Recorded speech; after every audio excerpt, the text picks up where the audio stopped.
Okay, I don't really remember how I start these things, but td644's got a bit of a treat for you kiddies. We're gonna review The Lightning Thief by Rick, and I hope I'm pronouncing this right. Riordan. I cannot pronounce the last name for the life of me.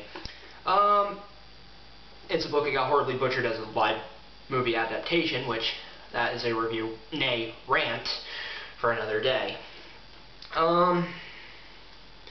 You know, it's the first book in the Percy Jackson and the Olympian series, which is basically about Percy Jackson, who is a demigod, a son of a Greek god, and you gotta forgive me for a bit the scruff. I did just move in. I've been more busy unpacking and getting everything set up and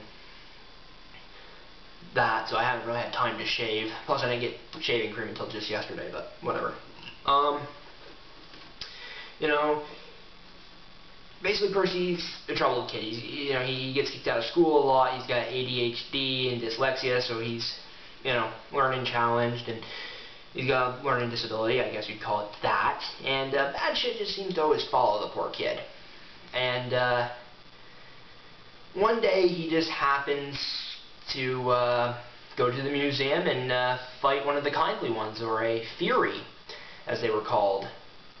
They were one of Hades' servants. This really struck a chord with me because, and that's kind of one of the reasons why he wrote it, was because, well, his son has dyslexia and ADHD, so I guess, and telling stories at night, he told them Greek mythology, which is, most young kids get into, as long as it's the watered-down versions, because nobody wants to hear about, what was that fucker's name?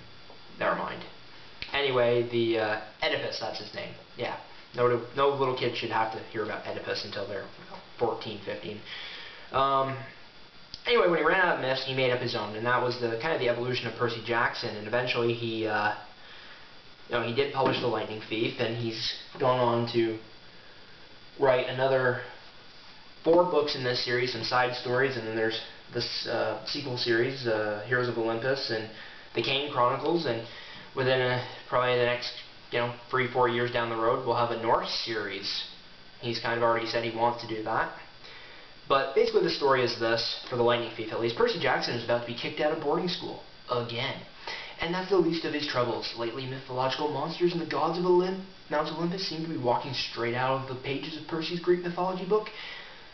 Well, textbook, and into his life. And worse, he's angered a few of them. Zeus's master lightning bolt has been stolen, and Percy is the prime suspect. Now Percy and his friends have just 10 days to find and return Zeus's stolen property and bring peace to a warring Mount Olympus. But to succeed on his quest, Percy will have to do more than catch the true thief. He must come to terms with the father who abandoned him, Poseidon, and solve the riddle of the oracle, which warns him of the betrayal of a friend, and unravel a treachery even greater than the gods themselves. Titans. And normally, as custom, I do read a little bit out of the book. And, these books are really unique because, a bit personal, and for me, is, growing up, I always was the odd kid out.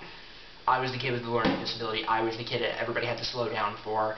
And I was a bit of a, I wasn't exactly a model student, and I wasn't, I was a lot like Percy. And I did love Greek mythology, so picking this up at Walmart by chance one night back in, it would have been right when the paperbacks were first released, because that's when I got it. Because they were still hardcovers of See a Monster out. And another thing about these books is they're one of the few books that I can actually reread and enjoy reading again and again and again. I have a really good memory, so usually when I read a book, that's it. I don't want to read it again because I remember every detail about it. So I've literally read these books to death. I read the next book, the sequel book, Sea of Monsters. I've read that in a single day. And so now, without further ado, I'm going to read until I get, until my memory runs out. The next, let's find a good part. Damn it.